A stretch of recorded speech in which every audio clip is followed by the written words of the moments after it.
Olá, tudo bem? Meu nome é Luiz Antero, sou médico ginecologista, tenho especialização de dermato e especialização em hormônios. Cuido muito da parte da menopausa. Obrigado mais uma vez pelo convite de estar aqui com você para a gente poder ter esse bate-papo informal, levar um pouquinho de informação para as nossas pacientes e, assim como da outra vez, eu acredito que vai ser benéfico para todos. Sim, vamos começar falando sempre de assuntos polêmicos, né? E que sempre surge dúvidas nos nossos consultórios, surge dúvidas em pronto-socorro. Então, vamos tentar melhorar um pouco a comunicação para que todo mundo tenha consciência do que a gente vai falar e também orientar essas pacientes a não ter medo do parto, que é um dos medos que as pacientes têm. Parto, pré-natal, o que eu vou fazer? Existem algumas dúvidas, né, que a gente sempre pega em pronto-socorro e que a gente sempre tenta falar o máximo possível nas consultas de pré-natal quando elas estão no consultório. Essa questão do pré-natal ela é muito importante e a gente sempre ter uma orientação para paciente, quebrar esses mitos, né? Eu acho que é um mito, é uma insegurança, principalmente aquelas mães de primeira viagem. E aquela dúvida, para que serve um pré-natal, Luiz? Para que a paciente tem que ir toda hora no médico? Por exemplo, uma paciente vai fazer uma rotina normal, ela vai anual num consultório. E no pré-natal, por que muda? Por que ela tem que ir toda hora, uma vez por mês, às vezes menos? Quando chega na reta final, diminuir esse tempo. Bom, eu gosto de sempre falar que eu gosto de dividir o pré-natal em 3 trimestres, primeiro, segundo e terceiro trimestre, sendo que cada um deles tem os seus exames, as suas peculiaridades, né? Então, assim, pré-natal, primeiro trimestre, o paciente chega lá, doutor, estou gestante, o que eu vou fazer agora? Meu mundo parece que sumiu, parece que eu estou pisando em ovos. O que eu acho engraçado, assim, muitas vêm, doutor, eu fiz um teste de farmácia e deu positivo. Preciso fazer o de sangue? Não há necessidade. O teste de farmácia ele é muito confiável, então não tem essa grande necessidade em fazer. É bom se fazer para a gente poder acompanhar o beta-HCG, principalmente às vezes em casos de sangramento, né? Ah, doutor, descobri que eu estou grávida, fui lá, tem um sangramento, e aí, preciso ou não preciso? Quero fazer um ultrassom já inicial.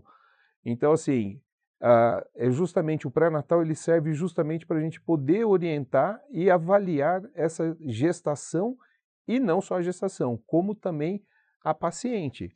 Porque além da gestação, a gente tem que cuidar da saúde da paciente para ela estar bem, para esse bebê ser bem nutrido pela paciente.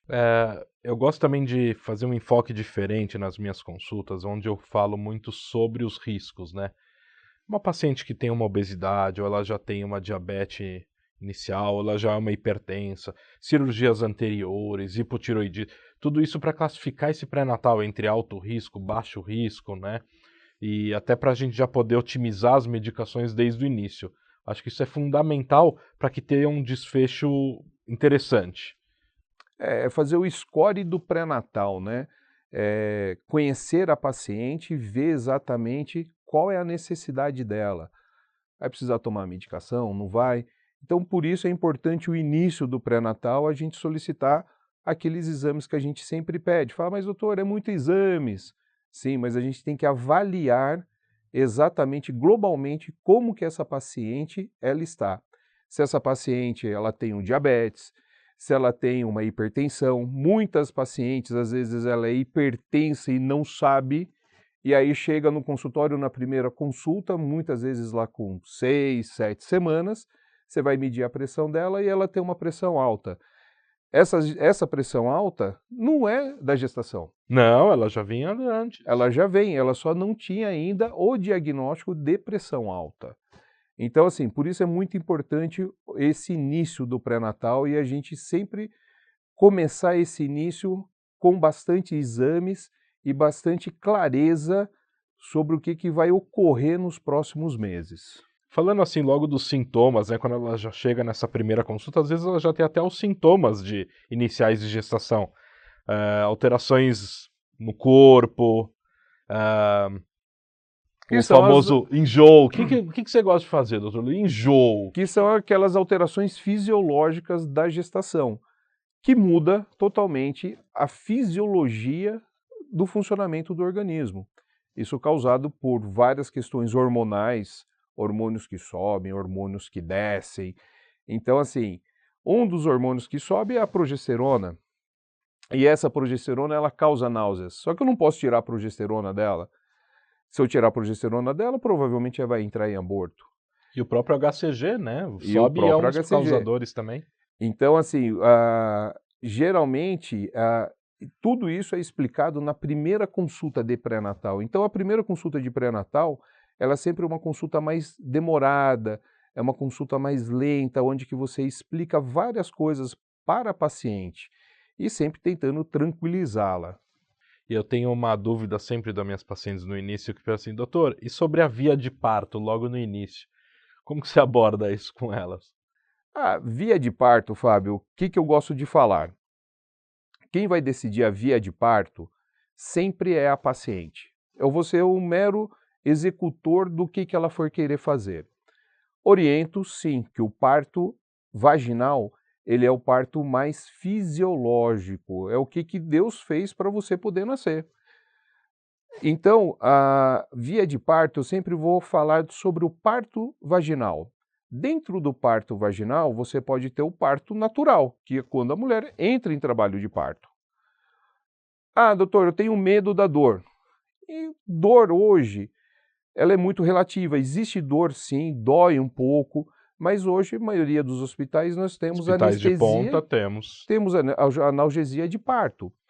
O que é analgesia de parto? É uma hack mais leve, vamos colocar assim para o pessoal entender, seria uma hack mais leve, aonde que a paciente consegue caminhar, consegue fazer atividades, consegue caminhar, consegue fazer força, diferente da hack, porque a hack bloqueia, teoricamente, do umbigo para baixo, e aí seria para fazer o parto cesárea.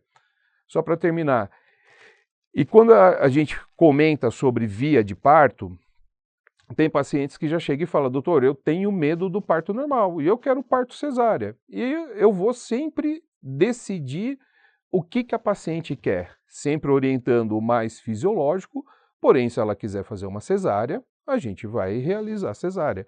Isso vai ficar a questão da paciente. E você, doutor Fábio, qual que é a sua abordagem sobre via de parto no início de um pré-natal? Seu corpo, suas regras. Isso eu sempre oriento minha paciente. Porque se ela não concordar no início com uma cesárea, não vai dar legal no final. Se ela não concordar com o parto normal na reta final, não vai ser legal. Então a gente tem que, o famoso humanizar. A gente tem que deixar ela. Minha obrigação é orientar, é falar sobre os riscos e benefícios de cada lado. E lógico, o parto cesárea muitas vezes tem suas próprias indicações. E aí eu oriento também quanto a isso. Mas eu sempre deixo muito claro para os pacientes, seu corpo, suas regras, eu não vou interferir no seu pensamento final. Minha obrigação é só te orientar.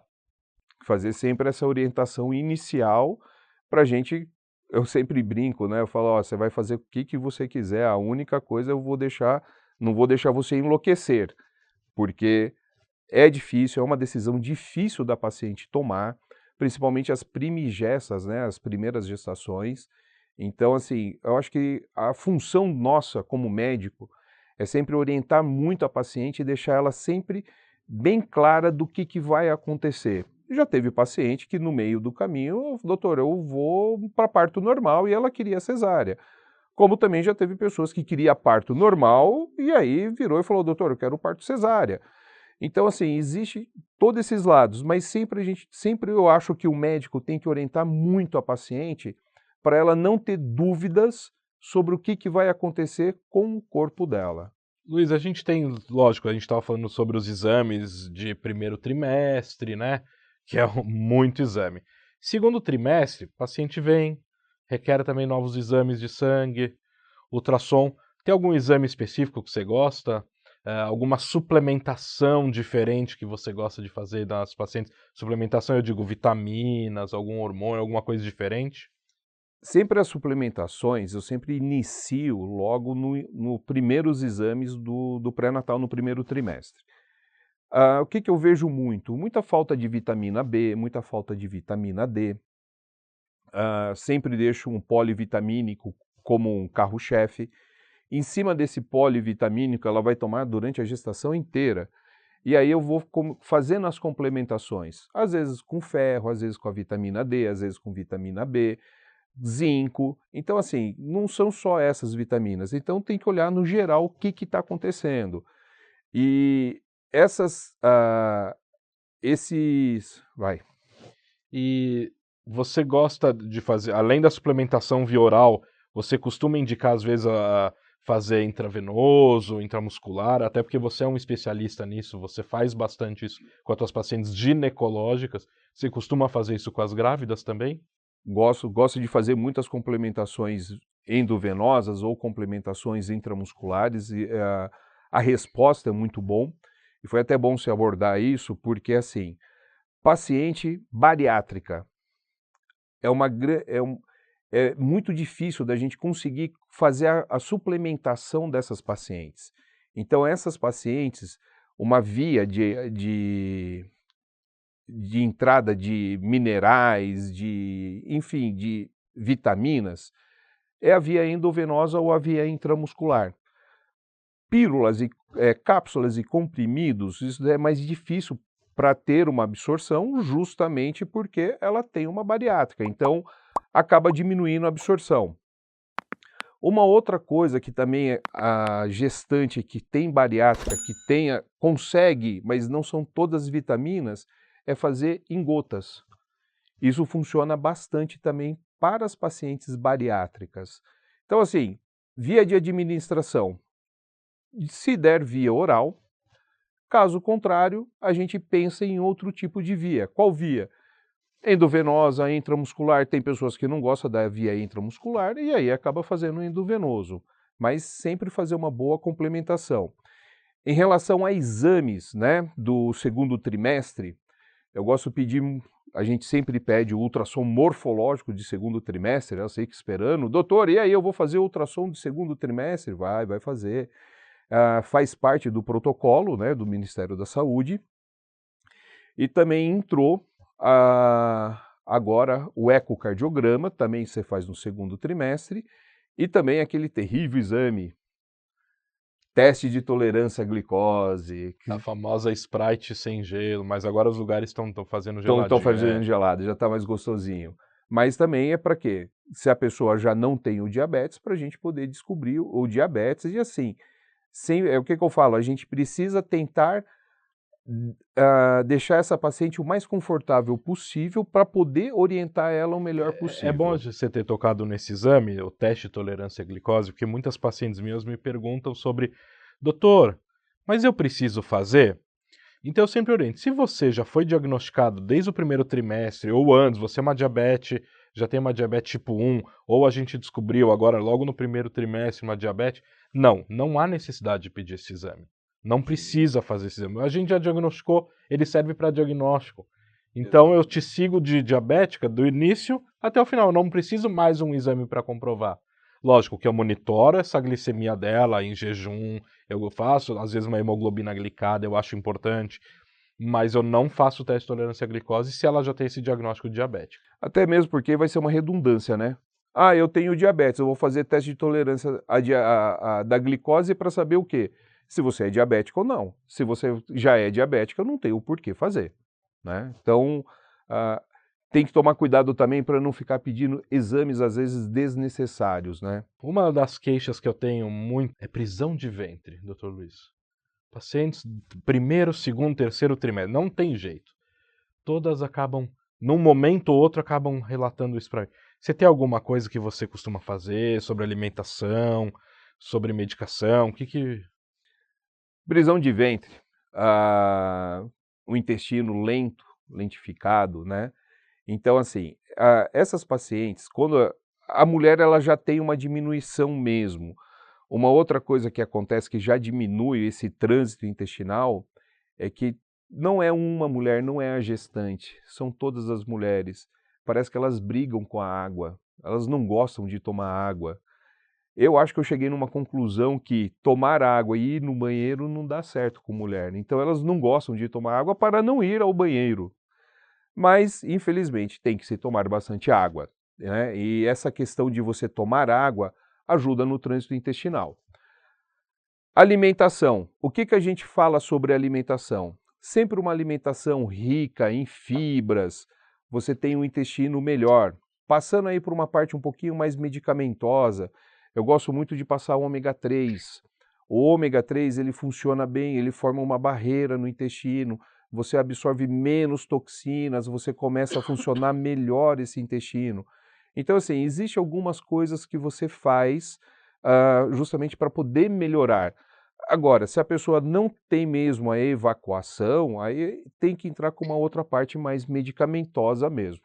E você, doutor Fábio, o que você faz não só nas prisões de ventre, mas também nesse intestino mais Primeira lento? coisa, água. E eu já brinco com as minhas pacientes desde o início, principalmente quando vem com o marido na primeira consulta, que eles têm que sair do consultório e comprar esses copos que estão na moda.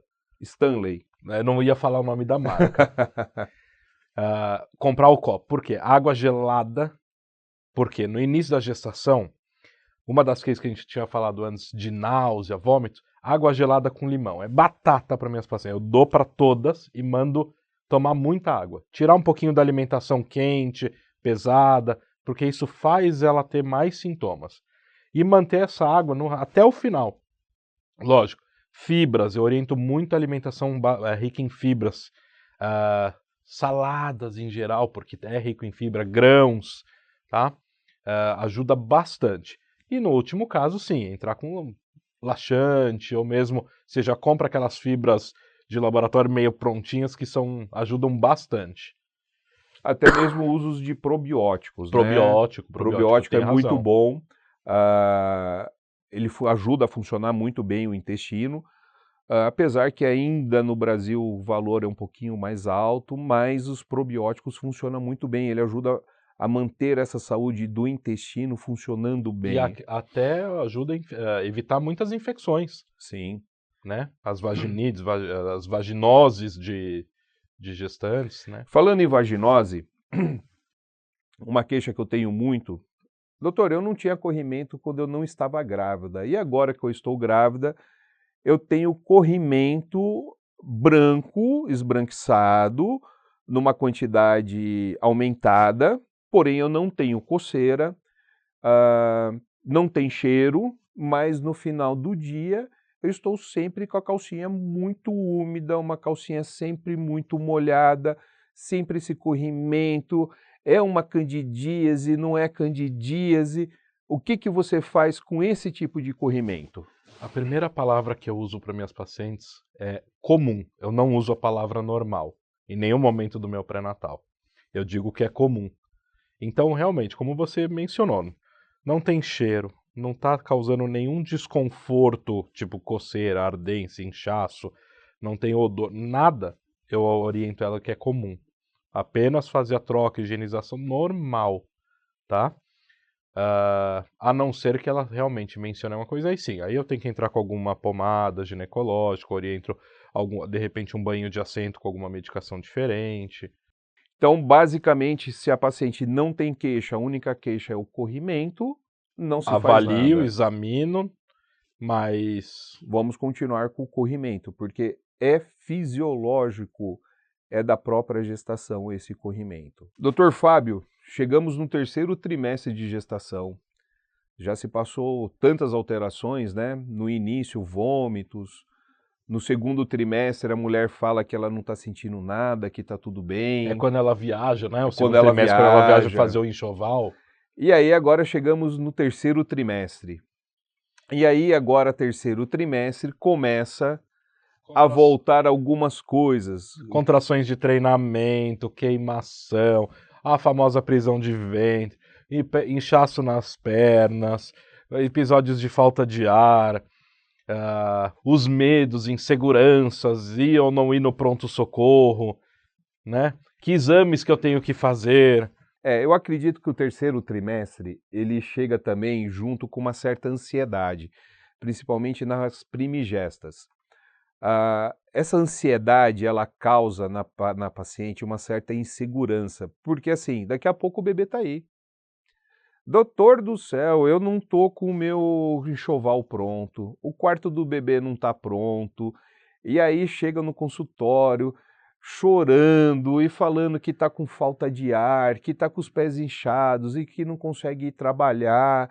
Então você vê que assim, o terceiro trimestre causa-se uma ansiedade muito grande, até mesmo porque o bebê está chegando.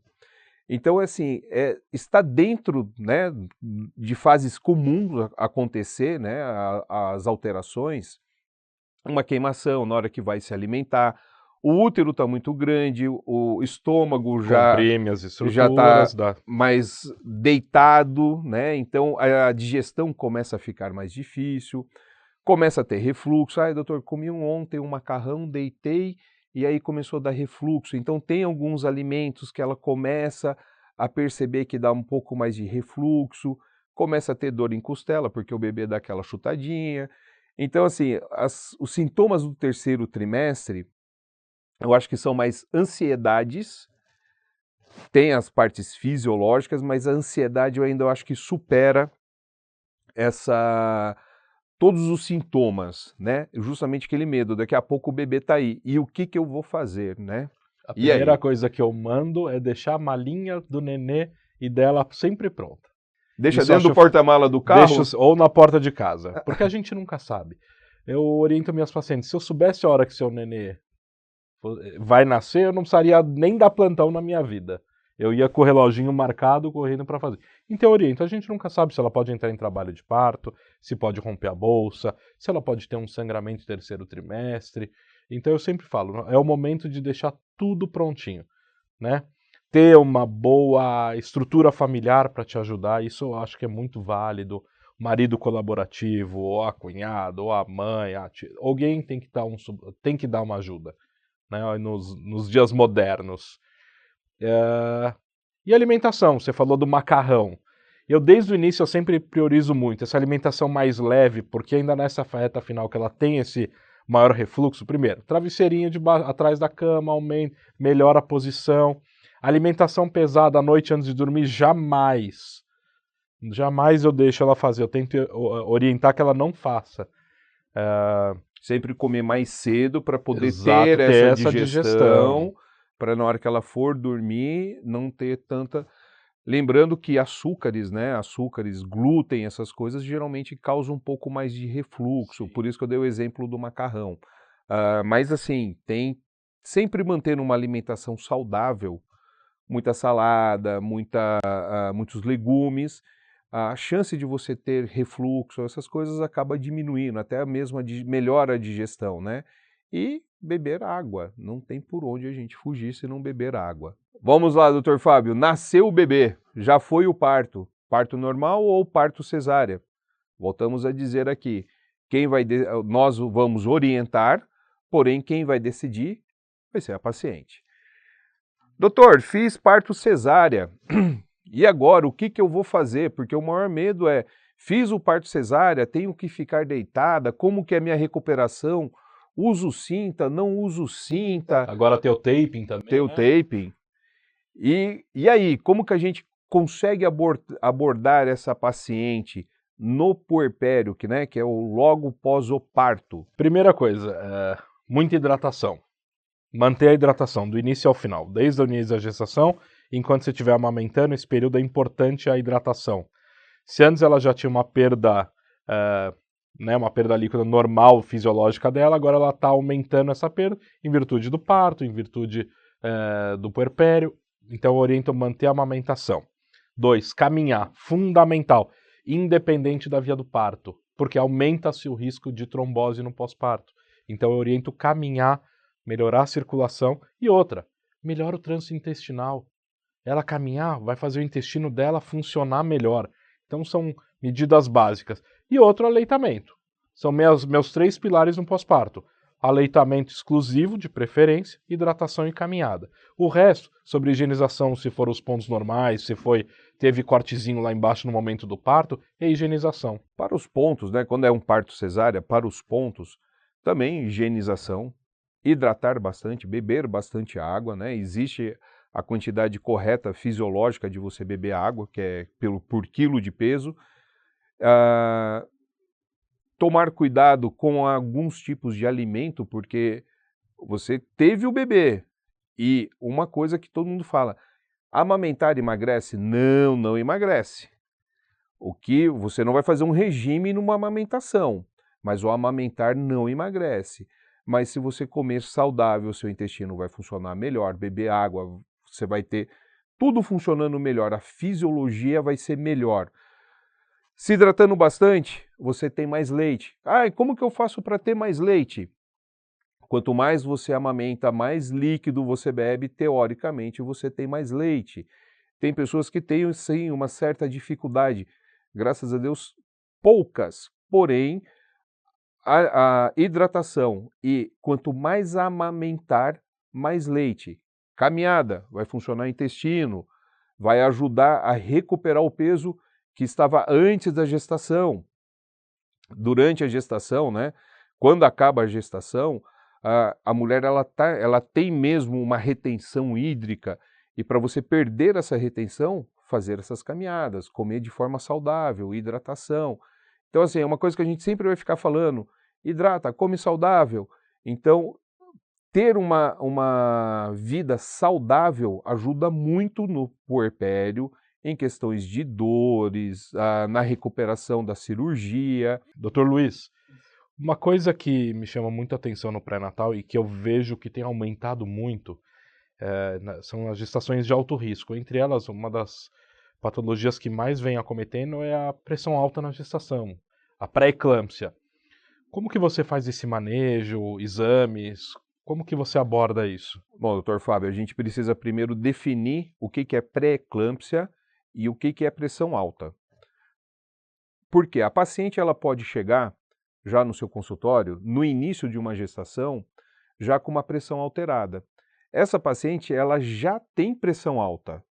Não quer dizer que ela vai ter pré-eclâmpsia. Porque a gente pode começar a tratar essa pressão porque ela não sabia e a gente vai minimizar esses riscos que pode vir a acontecer em relação a esta pressão alta.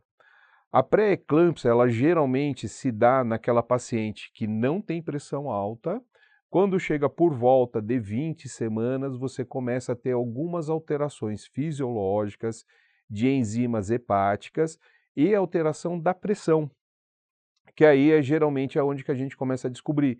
Por isso a importância de você ir ao pré-natal, para você fazer as consultas periódicas, fazer os exames, justamente para a gente poder tentar fazer este rastreio.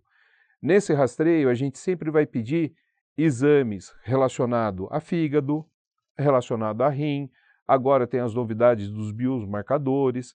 Então, assim, a gente tem que tentar modular essa paciente justamente para a gente poder pegar esse risco da pré-eclâmpsia logo no início para ele não se agravar. Esse risco da pré-eclâmpsia, ele se mantém durante toda a gestação.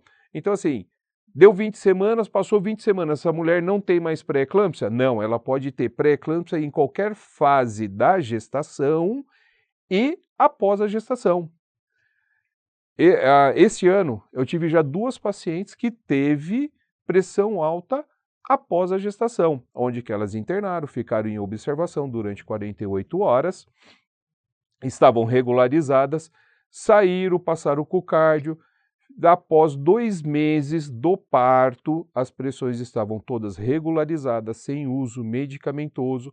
Realizamos novos exames, esses exames estavam normais, e aí ela foi liberada para não tomar mais a medicação, lógico, sempre com esse acompanhamento do ginecologista e do cardiologista. Então, a importância de você ter também essa equipe multifuncional, justamente para você poder fazer essa detecção, tanto da pré-eclâmpsia durante a gestação, como também no puerpério. Um caso interessante até aconteceu comigo hoje no consultório, foi uma paciente, ela fez um exame de urina comum, onde veio proteína positiva. É um marcador importante para a gente. Ela é uma hipertensa, com medicação de controle, obesa. Só que ela repetiu esse exame logo em seguida e veio sem nenhuma cruz de proteína na urina. E aí, o que eu oriento ela? Como que você orientaria ela? Porque ela teve um medo. Doutor, olha, mas antes veio proteína e agora não veio. Como que você segue? Como que está controlado esta pressão dela? Essa pressão está controlada? Esses exames controlados? Está tendo alteração de alguma enzima? Exatamente. Ela está super controlada, foi isso que eu orientei ela. Vamos seguir normal, tá tudo bem. Você está com pressão controlada, manteve peso, né? Tá tomando os suplementos direitinho. Entramos já desde o início da gestação com carbonato de cálcio, que hoje é uma das medicações que a gente usa para prevenção da pré-eclâmpsia, né? Existem hoje outros estudos até sobre o ômega, que também ajuda nessa parte inflamatória da placenta. Também diz alguns estudos que mostram sobre uma prevenção, né, da pré-eclâmpsia. Então a gente vai moldando conforme vai seguir, né? A paciente vai chegando, a gente vai moldando. Até mesmo porque a pré-eclâmpsia, a pessoa que já tem a pressão alta, ela tem que ter um cuidado a mais. E aquela pessoa que faz a pré-eclâmpsia, às vezes a gente tem que ter um cuidado redobrado em cima dessa paciente, porque essa paciente que ela já tem a pressão alta, ela já vem sobre um tratamento. Então, quando ela engravida, ela modifica seus antihipertensivos e aí ela já está num tratamento de pré-eclâmpsia, né? Não é que ela vai desenvolver alguma coisa, ela pode até desenvolver, mas a chance é menor, porque ela já tem um tratamento, já está tomando todas as medicações que precisa para ter o controle melhor dessa pré-eclâmpsia. Uma outra pergunta que eu passei, por exemplo, uma segunda gestação. Doutor, no meu primeiro parto eu tive pré-eclâmpsia. E agora, doutor? Eu tenho chance de desenvolver novamente? Sempre quando você tem uma alteração na sua primeira gestação, você fica mais suscetível a ter essa mesma alteração na segunda gestação. Então, se você pegar e falar assim, numa população geral, qual que é a chance de eu ter uma pré-eclâmpsia? Ela é baixa. Já tive uma pré-eclâmpsia, qual que é a minha chance em ter na segunda gestação?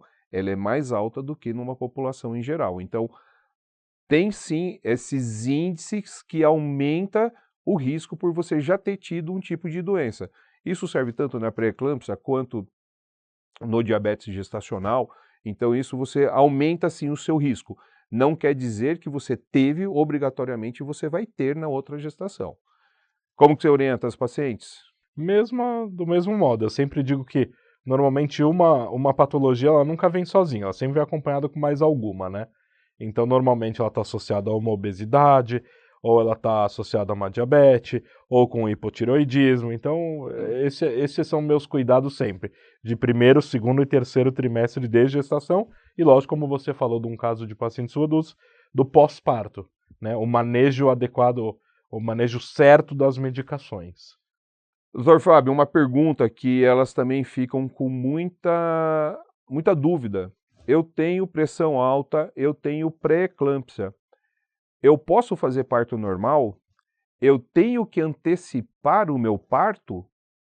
A resposta é depende. Ela não tem nenhuma contraindicação de um parto normal. O tempo do parto, se a pressão está controlada, tá tudo, vai ser no tempo dela, de entrar em trabalho de parto, a não ser que ela comece a descompensar num terceiro trimestre. Ou tem alguma alteração de exame. Aí você tem que reavaliar junto à paciente se você tem que antecipar esse parto, se você vai fazer a indução, se você vai fazer por via alta, que seria a cesárea. Então a resposta sempre é depende. A gente não tem uma resposta assertiva para isso.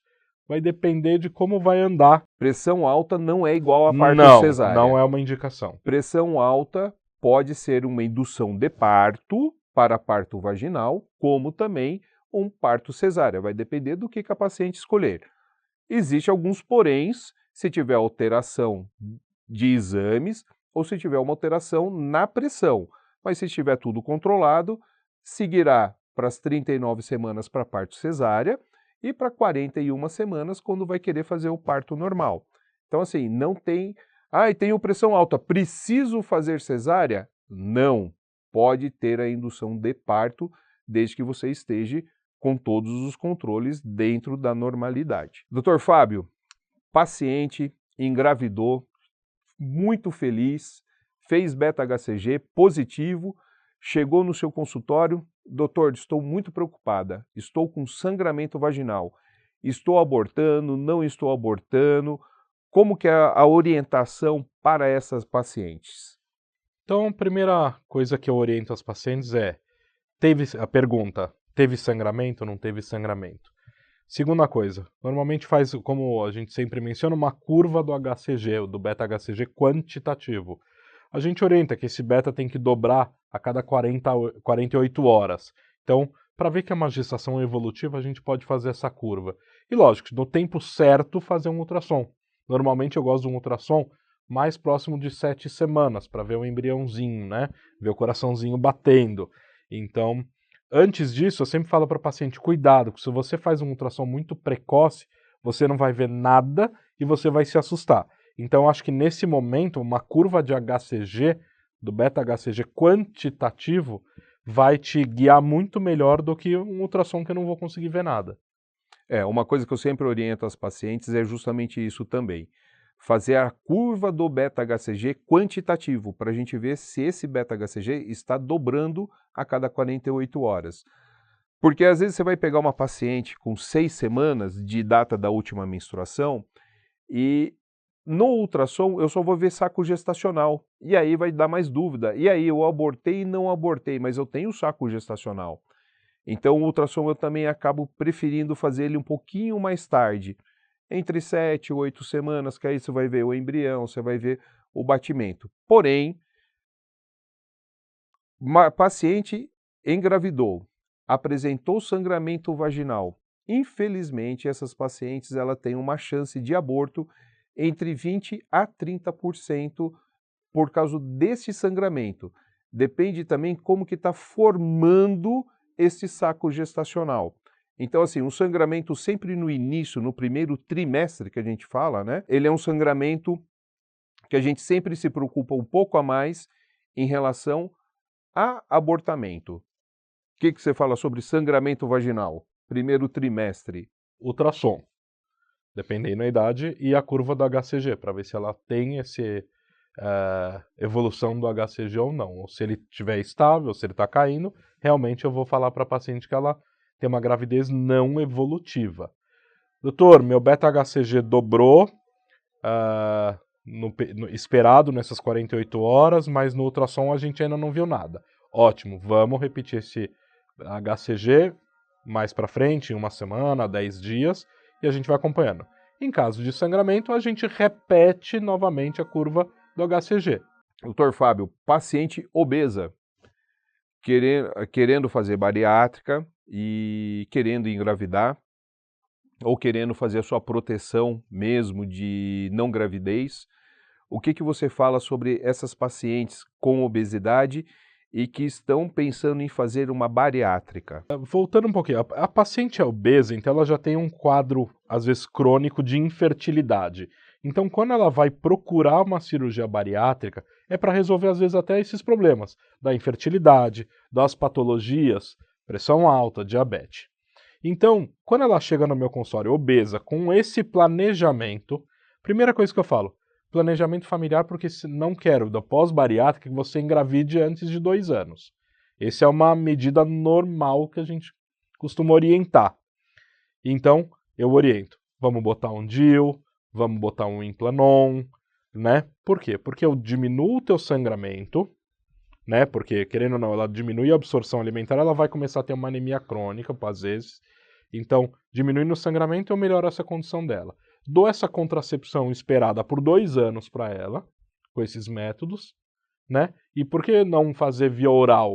Por causa da bariátrica. Às vezes a absorção é diminuída, dependendo a técnica usada. Então eu oriento que faça o implante ou o DIU, nesses casos. E aí, com 2 anos, 2 anos e pouco pós-bariátrica, sim, aí a gente pode tirar o dispositivo que a gente fez, e aí eu oriento a gestação.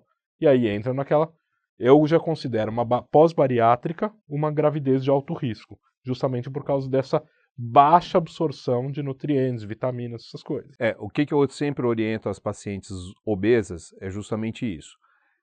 Doutor, vou fazer bariátrica, vou fazer um regime, qualquer coisa que ela vai fazer para poder perder peso. Eu falo que mais ou menos ela tem um relógio suíço no corpo dela que não está funcionando direito devido à obesidade. Então, quando ela diminui o peso, é comum a gente ver o quê? Paciente fez uma cirurgia bariátrica ou ela fez um regime bem rígido, né, com toda a suplementação, com tudo. Quando ela perde acima de 10% do seu peso atual, aumenta muito a fertilidade.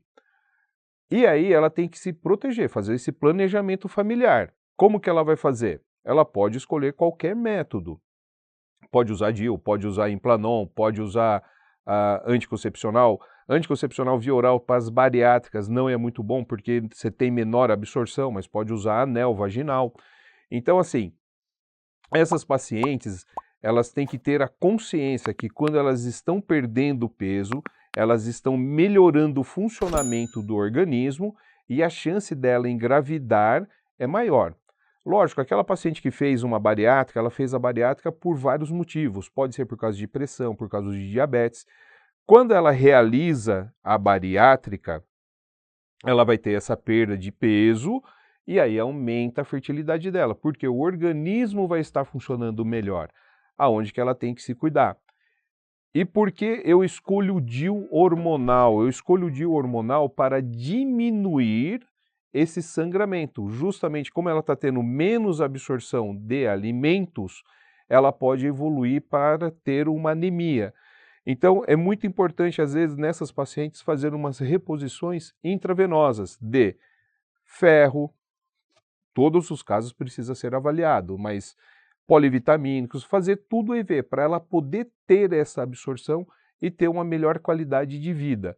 Vamos sempre só lembrar bem, diminuiu 10% do peso, o índice de gestar aumenta muito, porque você está melhorando o funcionamento do seu organismo. Eu tive um caso de uma paciente que queria engravidar e colocou o balão. E ela engravidou com o balão. Por quê? Porque nesse caso ela voltou, né? O ovário dela começou a funcionar bonito. E aí ela engravidou com o balão. Doutor Fábio, o senhor é uma pessoa que trabalha muito com endometriose, faz bastante cirurgia de endometriose. Uma doença muito falada hoje em dia, né? É uma doença que a gente fica com medo, né? Porque eu falo que é uma doença benigna, porém ela tem uns traços de malignidade, porque ela vai invadindo os outros tecidos, né? Então, assim, é uma doença que hoje a gente tem que ter outros olhares para essa paciente que tem endometriose. A gente tem que tentar, de alguma forma, bloquear essa doença, que é uma coisa assim que infelizmente acomete 20% da população, aí de 15% a 20%, né? Qual que é a sua abordagem sobre rastreio dessa endometriose, para você descobrir que a paciente tem endometriose? Como que você faz esse acompanhamento clínico antes da cirurgia? Então, a primeira coisa que a gente tem que entender é o que fez essa paciente te procurar, né, para a gente diagnosticar isso. Então, essa paciente ela vem com dor. Normalmente esse quadro está associado a dor, sangramento, dor na relação. Tudo vai depender do grau, né, se é uma endometriose profunda, se não é. Então isso a gente tem que diagnosticar. Como que a gente vai diagnosticar? Primeiro, uma história da paciente. Segundo, exames. Então você vai pedir uma ressonância com preparo intestinal ou um ultrassom transvaginal com preparo intestinal. São exames padrão ouro para a gente fazer esse diagnóstico. Doutor, e aí, eu tenho que operar? Aí muda nosso conceito. Quanto que isso está afetando ela? Porque muitas das pacientes que também procuram com esse quadro de endometriose está associado à infertilidade. Aí eu vou te falar uma coisa. Essa questão de ser cirúrgico, ou tenho endometriose, é cirurgia? Não. Porque endometriose você consegue ter um controle clínico É difícil, mas você consegue ter um controle clínico. Lógico, essa paciente, existe aquela cirurgia, eu falo que quanto menos indicar a cirurgia, teoricamente é melhor, mas saber indicar uma cirurgia bem indicada. Doutor, estou tentando engravidar, tenho endometriose e eu não engravido. Vai lá, faz todo o screening dela, todo o ultrassom, aí você olha lá e você vê mesmo que você tem uma endometriose em tubo uterina. Então, você precisa fazer a cirurgia para essa paciente. Porém, se essa paciente ela tem uma endometriose, um endometrioma de ovário, uma endometriose em fundo de saco, se você conseguir bloquear a menstruação dessa paciente, você conseguir bloquear este ciclo, essa paciente, teoricamente, ela não precisa ser operada, porque vai melhorar todos esses sintomas que ela tem. Um fluxo aumentado, dor na relação, dor na hora do fluxo menstrual, diarreia no fluxo menstrual, que isso também faz parte dessa parte da endometriose. E vamos lembrar sempre uma coisa: endometriose é uma doença inflamatória. Você precisa desinflamar, então manter a alimentação saudável, atividade física, uso de anticoncepcional para bloqueio da menstruação. Existe algum método que você prefira para esses casos? Olha, eu gosto muito de estar usando tanto o DIU hormonal como o Implanon. Eu tenho uma tendência maior pelo DIU, que eu acho que ele é mais fácil de se lidar. Doutor, não estou conseguindo parar o meu organismo não aceitou muito o DIU. Existem outros hormônios? Sim, existe um hormônio que ele é muito comentado, porém, né, no meio médico, que é a gestrinona. A gestrinona ajuda também a ocorrer esse bloqueio. Vamos lembrar, não existe tratamento clínico de endometriose. Existe um bloqueio, tentar bloquear essa endometriose para que não venha uma cirurgia. Fazendo esse tratamento clínico, quando você quer engravidar, você para, a paciente está apta e aí ela consegue engravidar. Diferente daquela paciente que não está fazendo uso nenhum de nenhuma medicação e não está se cuidando. E você, doutor Fábio, o que você costuma fazer para esse bloqueio dessa menstruação? Você não bloqueia a menstruação? Como que você vai? Você vai para a medicação oral, para os implantes? Então, a paciente sempre vai perguntar, quando você vai orientar sobre o bloqueio da menstruação, doutor, mas isso vai me curar? Não. Eu vou tentar controlar a sua doença, certo? Eu bloqueio tua menstruação, eu controlo. Doutor, mas e aquela dor que eu tenho? Aí a gente tem que avaliar. No caso de dor muito intensa, assim, às vezes eu tenho que operar ela porque eu tenho que tirar a dor dela. Ela tem uma dor crônica. Isso causa mudanças no dia a dia da paciente. Doutor, eu não tenho dor, foi diagnosticado nos exames. O que eu tenho é um sangramento que aí a gente fez exame e achou. E aí? Aí sim, um bloqueio, só um tratamento clínico mesmo, e a gente vai acompanhando isso. Aí, num caso associado à infertilidade, sim, eu vou orientar essa cirurgia pré-gestação, quando ela realmente desejar engravidar. Aí eu limpo, eu faço a limpeza, vamos colocar assim, dos focos, que vai aumentar as chances dela de engravidar. E aí, para uso do bloqueio, sim, eu gosto. O Dilmirena, chego a orientar, às vezes, fazer o implante hormonal. Qual implante hormonal? Eu gosto de usar o Dienogest. Não costumo, para endometriose, tento evitar um pouco o Implanon ou o Dilcailina, porque eles não prometem amenorreia. Por mais que a gente vê um índice grande de amenorreia com as pacientes, até acho que chega em 40% de ausência de sangramento nesses dispositivos, mas ele não me promete isso, então eu posso ter uma falha terapêutica associada a esses dois métodos. E aí a gente tem uma peculiaridade, né, quando a paciente, às vezes ela não tem nem endometriose, mas ela vai lá, fez um ultrassom comum, e nesse ultrassom comum veio lá assim, suspeita de adenomiose. O que você fala sobre o que seria uma adenomiose? Eu brinco com ela que ela tem uma endometriose focada dentro tecidinho de dentro do útero. E que ele vai causar muitas vezes os sintomas muito semelhantes à própria endometriose, principalmente sangramento. Muito sangramento, aumento do volume uterino. E aí o meu tratamento vai depender também. Não necessariamente eu preciso entrar com os mesmos hormônios que eu usaria para uma endometriose, mas seria interessante fazer o bloqueio também da menstruação. Existe cirurgia para a adenomiose? Sim, você pode fazer a esteroscopia, né? É um método muito legal. Com Tentar tirar alguns focos de adenomiose, isso. apesar de ser muito difícil, mas pós a cirurgia, sempre usar um E aí você bloqueio vai para a bloquear. gente. Essa paciente com adenomiose, ela tem que ficar bloqueada. E eu faço o seguinte, eu bloqueio, sim, com DIU, né, DIU Mirena, e quando essa paciente quer engravidar, eu retiro o DIU para ela poder engravidar. Isso. E a adenomiose é isso, seria a endometriose dentro do útero, causa todos os sintomas um pouco mais leve que algumas endometrioses, porém causa-se muito sangramento. Então o ideal é o bloqueio mesmo da menstruação. E doutor Luiz, falando em tudo isso que a gente estava falando de bloqueio de menstruação, uma pergunta que elas fazem constantemente no meu consultório, e aí eu replico para você. Doutor, mas não tem problema não menstruar? Não, não tem problema nenhum não menstruar. Você pode ter a famosa amenorreia e você não menstruar. Você vai estar controlando seus hormônios com exames de sangue, né? Não existe aquele negócio, preciso menstruar para limpar o organismo, né? Então, você não precisa menstruar. Um caso muito simples, né? São as nossas avós ou bisavós, né?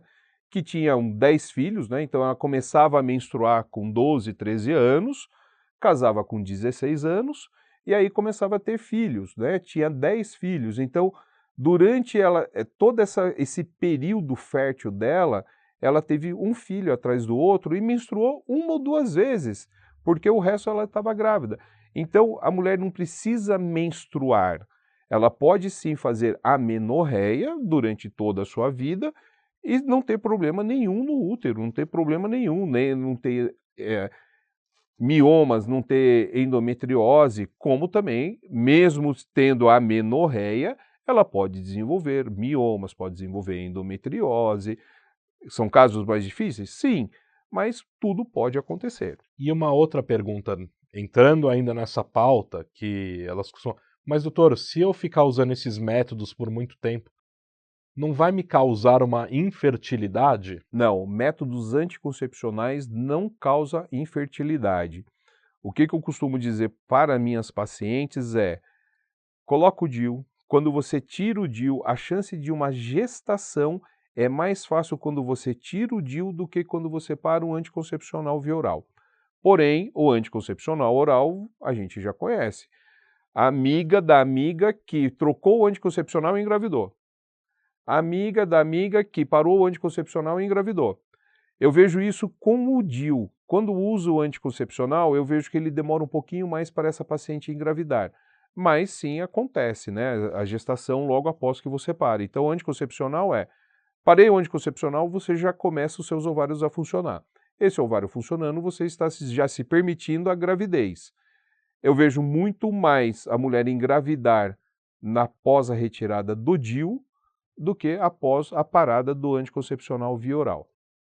E você, doutor Fábio, como que você vê essa questão do uso de anticoncepcional por um tempo prolongado com fertilidade? Eu tento orientar as pacientes sobre isso, que não tem nenhuma correlação, tá? A gente vai adequar a paciente para o método que ela escolher, então, lógico, cada paciente com sua peculiaridade, com sua indicação do tipo de hormônio, qual o método mais adequado, e em cima disso a gente vai escolher esse método para ela. Hoje o que a gente orienta? Sobre os mais eficazes, né? Hoje a gente sabe que o método, o implante hormonal, o famoso nome o comercial Implanon, hoje é considerado o método mais seguro, né? Contraceptivo mais seguro para ela. Temos os DIUs que vão chegar perto, né?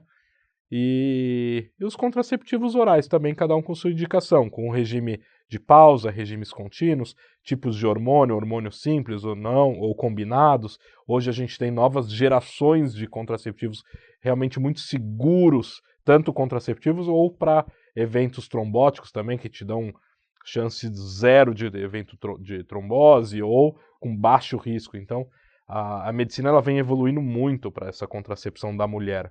A mulher cada dia se sente mais tranquila e mais segura. Vamos lá, doutor Fábio. Falando sobre anticoncepção, já que já começamos esse assunto, eu tenho ainda muita paciente que chega e fala assim, doutor, eu quero fazer laqueadura. Com 32 anos, às vezes com 30, às vezes com 25. Essa paciente já tem uma prole constituída e fala, doutor, eu não quero ter, eu já tenho 3 filhos com 25 anos, eu não quero mais ter filhos. Eu gostaria de fazer a laqueadura. O que você orienta para essa paciente? Você faz a laqueadura, você orienta o uso de algum tipo de implante, tentar um método anticoncepcional, ou vai diretamente para a laqueadura? Como que você aborda isso? Como a gente bate toda hora na tecla, a anamnésia, conversa com a paciente, já vai te dizer metade do caminho que você tem que fazer, percorrer. Então, a minha paciente que quer laqueadura, a primeira coisa que eu vou perguntar é sobre prole constituída, não, por mais que hoje as leis mudaram bastante, então a mulher que não tem filhos, ela já tem hoje o direito de fazer uma laqueadura, tá? Mas se ela já tem uma prole constituída e é esse momento que ela vai me procurar para fazer uma laqueadura, na grande maioria das vezes, uma outra pergunta que eu vou fazer é sobre sangramento menstrual. Eu tento evitar laqueadura em pacientes que já têm um sangramento menstrual aumentado, porque eu sei que vai aumentar esse sangramento dela, a laqueadura. É um dos efeitos que podem acontecer, esse aumento menstrual. Então eu contraindico a laqueadura, mas eu oriento um método, né, de longa duração. Por exemplo, o DIU Mirena hoje, que a gente tanto usa e tanto fala, a gente sabe que hoje agora mudou a legislação dele também. Está dando 8 anos de contracepção. Então é muito tempo para ela repensar e para que ela fique segura por 8 anos. O que eu sempre falo para a paciente, quando ela me procura para fazer laqueadura, né? Eu sempre falo assim, ó, laqueadura é um procedimento teoricamente irreversível. Por quê? Existe laqueaduras, né, vários tipos de laqueaduras. Dá para você fazer uma cirurgia de religamento de tubas uterinas. Porém, vai depender muito. Essa cirurgia, a gente sabe que o sucesso dela é muito baixa. E não pode ser o melhor cirurgião, pode ser o pior cirurgião. Ela é muito baixa porque a tuba ela é muito fininha. E aí forma ali dentro uma cicatriz onde que impede a passagem. Então, teoricamente, você continua com uma laqueadura, né? Você fez uma cirurgia, religou as tubas, porém ainda continua. Então, assim, a paciente que fez laqueadura, a chance dela engravidar é muito baixa. Acontece, mas é muito baixa. Então, eu sempre falo para ela o seguinte, você vai fazer uma laqueadura, sempre investigo também a questão de sangramento vaginal. Porque a laqueadura, a gente sabe que pode aumentar esse sangramento. E aí eu viro para ela e falo o seguinte, você vai fazer a laqueadura, você tem um sangramento aumentado. Há uma chance maior de você aumentar o seu sangramento. Você gosta de sangrar? A maioria responde não. Então, por que não colocar o DIU, ou o Implanon, sendo que são métodos seguros, e que você também é uma paciente jovem, reversível, sem cirurgias, e aonde que vai estar te protegendo sobre o sangramento. Agora, a paciente que fez laqueadura, pode ser que ela chegue lá com 42 anos, ela começa a ter sangramento vaginal. O que ela vai precisar fazer? Um DIU. Hormônio. Hormônio. Se ela vai para um hormônio, para que ela fez laqueadura? Então ela está protegida da laqueadura e mais do hormônio que está tomando para diminuir o sangramento. Então eu sempre tento orientar a paciente nesse sentido também mais por este lado de ser um método não reversível e um método que pode aumentar o seu sangramento. E a segurança é igual, né? A segurança contraceptiva, tanto da laqueadura quanto do DIU ou Implanon, ela se assemelha. Totalmente assemelhável. E outra, Só não é assemelhável ao uso da medicação oral por causa de esquecimento, porque se a mulher esquecer, diminui a eficácia. Agora, o DIU, como é um implante e dura, agora que mudou, né, 8 anos, mas vamos falar ainda, ele dura 5 anos, a mulher durante 5 anos ela está protegida. Vai lá, faz a troca do DIU e continua protegida por mais 5 anos, 5, 8 anos, né? Então, assim, e além de tudo, é um método totalmente reversível. Então, assim, laqueadura, eu tento orientar as pacientes a não fazer, justamente para elas não terem um prejuízo lá na frente, que talvez a gente vai ter que partir por uma cirurgia, onde que a gente vai ter que fazer talvez a retirada do útero, porque esse hormônio não vai mais conseguir fazer efeito. Doutor Luiz, falando em estética um pouquinho, já que você também é especializado em dermatologia, então você tem um nicho grande de pacientes, né, que priorizam a estética. Mas vamos falar de estética vaginal. Você tem hoje uma cirurgia que é muito procurada, que é a ninfoplastia, né? Você poderia falar para a gente um pouquinho sobre o que é a ninfoplastia, como você aborda? Bom, então assim, ninfoplastia. A ninfoplastia ela é para tratar um defeito que acontece no introito vaginal, nos pequenos lábios. Então, o que ocorre? Ocorre uma hipertrofia dos pequenos lábios. Esses pequenos lábios eles ficam para fora dos grandes lábios, ele chega a ultrapassar os grandes lábios. Então, você vai fazer o quê? Você vai fazer uma correção desses pequenos lábios, né? Eu faço, pode-se fazer tanto ambulatorial, em consultório, né? Quanto também você fazer em hospital. Em consultório, geralmente a gente acaba fazendo mais com uma questão de laser, não faz uma cirurgia aberta, e em ambiente hospitalar a gente acaba fazendo mais a retirada mesmo, seria o corte daquele excesso de pele. É uma cirurgia hoje que, assim, eu faço e eu vou te falar uma coisa, apesar de ser uma questão estética, mas eu também estou tratando uma questão funcional dessa paciente. Geralmente, quando a paciente ela quer fazer uma ninfoplastia, uma pode ser pela estética, mas por outro lado, quando ela vai usar uma calça um pouco mais apertada, quando ela vai usar um biquíni, isso acaba passando, né, nesse pequeno lábio e acaba dando algumas escoriações. E essas escoriações atrapalham ela, porque arde, vai ter relação. Esse excesso de pequeno lábio às vezes entra, então acaba doendo no ato da relação.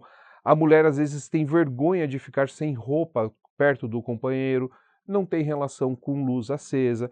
Então, assim, eu falo que é uma cirurgia estética, ela é acaba sendo uma cirurgia estética, porque você está melhorando, né, teoricamente a visão, mas por outro lado, você também tem uma parte funcional, que esse pequeno lábio aumentado, ele atrapalha o dia a dia dessa mulher. Relação sexual, academia, usar algum tipo de roupa um pouco mais apertado, usar uma calça. Então, assim, eu falo que não é muito estética, mas uma cirurgia corretiva, que acontece para você poder melhorar o funcionamento do seu dia a dia e a autoestima. Mas você orienta sobre cicatriz, que é comum acontecer em se tratando de uma cirurgia? Sim, tudo que você vai fazer de cirurgia vai ocorrer uma cicatriz. Então, assim, eu quero ficar com a minha vulva bonitinha. Vai melhorar. Olha, você tem 2 centímetros, você vai ficar com 1 centímetro. Então, você vai tirar esse excesso. Porém, como que vai ficar a questão da cicatriz, isso vai depender muito do seu organismo. O ato cirúrgico é a cicatrização não tem nada a ver com o ato cirúrgico. Por quê? É uma região onde que contém muitas bactérias, pode causar infecção, pode causar vários problemas de cicatrização, pode dar deiscência. Então, assim, é uma cirurgia que você vai diminuir o pequeno lábio. Não tem como a gente falar que vai ficar uma cicatrização bonita. Por quê? É uma região muito úmida, é uma região onde a cicatrização ela demora um pouco mais. Então, falar que uma cicatrização vai ficar muito bonita, não dá. Até mesmo porque a cicatrização não é do médico, a cicatrização é da paciente. Isso também ocorre não só nesse tipo de cirurgia. Qualquer cirurgia, a cicatriz é do paciente e não do médico. Pessoal, eu, Dr. Fábio, somos médicos ginecologistas, especialista nessa questão de gestação de alto risco, gestação de baixo risco, fazemos tratamentos cirúrgicos, né, de miomas, endometriose. Então, assim, nós cuidamos da saúde da mulher. O nosso consultório fica em Moema, ao lado do Shopping Ibirapuera, e estamos de portas abertas para vocês poderem nos visitar e conhecer um pouco mais lá do nosso trabalho. Doutor Luiz, eu queria agradecer mais uma vez o convite. É sempre um prazer estar com você, tanto nesses bate-papos como no nosso dia a dia, conversando sobre nossas agendas, nossos plantões, nosso dia a dia de consultório. Essa troca de experiência é sempre muito válida. Só faz a gente crescer cada dia mais, tanto como pessoa quanto profissionalmente. Obrigado mais uma vez pelo convite. Obrigado você pela companhia mais uma vez, dentro dos hospitais, consultórios e aqui a gente fazendo esse bate-papo, né? Lembre-se de, se vocês tiverem alguma dúvida, sempre procure um médico, não fique sofrendo em casa. Pronto-socorro funciona 24 horas, vocês têm que procurar um médico, vocês têm que fazer os exames ambulatoriais. Então, assim, fique sempre vai procurar um médico, não fique em casa sofrendo.